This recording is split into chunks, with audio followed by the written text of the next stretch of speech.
السلام علیکم عدیل فائنڈرز کے ویورز اینڈ انالینس سبسکرائبرز۔ خواب میں قبر دیکھنا۔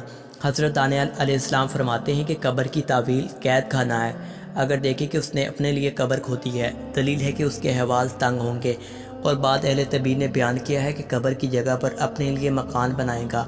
اور اگر دیکھیں کہ اس کو لوگوں نے قبر میں رکھا ہے، دلیل ہے کہ اس کے احوال میں مشکلات پیش آئیں گی۔ فرمان حق ہے، پھر اس کو مارا اور اسے قبر میں رکھا، پھر جب چاہے گا تو اس کو زندہ کھڑا کرے گا۔ اور اگر دیکھے کہ اس کو قبر میں رکھا ہے اور مٹی اس کے سر پر ڈالی ہے، دلیل ہے کہ اس کے دین کا نقصان ہوگا اور دنیا سے بغیر توبہ کے جائے گا۔ حضرت ابن سیرین رحمۃ اللہ فرماتے ہیں، اگر دیکھے کہ اپنے آپ کو قبر میں رکھا ہے، دلیل ہے کہ قید خانہ میں جائے گا۔ اور اگر دیکھے کہ قبر میں امر ہے، دلیل ہے کہ قید خانے میں مرے گا۔ اور اگر دیکھے کہ اس کے چوبارے پر قبر کھودی ہے، دلیل ہے کہ اس کی زندگی دراز ہوگی۔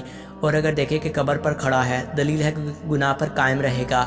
حضرت ابراہیم کرمانی فرماتے ہیں، اگر اپنے آپ کو قبر میں مردہ دیکھے اور اس کے منکر و نکیر نے سوال کیا ہے، دلیل ہے کہ اس ملک کا بادشاہ اس سے مطالبہ کرے گا ملک کا۔ اور اگر منکر نکیر کو غلط جواب دیا ہے، دلیل ہے کہ بادشاہ کے عذاب میں آہستہ ہوگا۔ اور اگر دیکھے کہ اس کو قبر سے نکال کر پھانسی دی ہے اور پھر قبر میں رکھا ہے، دلیل ہے کہ بادشاہ اس پر مہربانی کرے گا اور خلعت پہنائے گا اور پھر قید خانے میں ڈالے گا۔ اور اگر یہ خواب سوداگر نے دیکھا ہے تو اس کا شمار سوداگروں میں ہوگا، اور ہر ایک کا شمار اپنے جنس کے ساتھ ہے۔ اور اہل طبیب کو چاہیے کہ چیزوں کا قیاس اچھی طرح کریں تاکہ مغالطے میں نہ پڑیں۔ امید کرتے ہیں آپ کو ویڈیو اچھی لگی ہوگی۔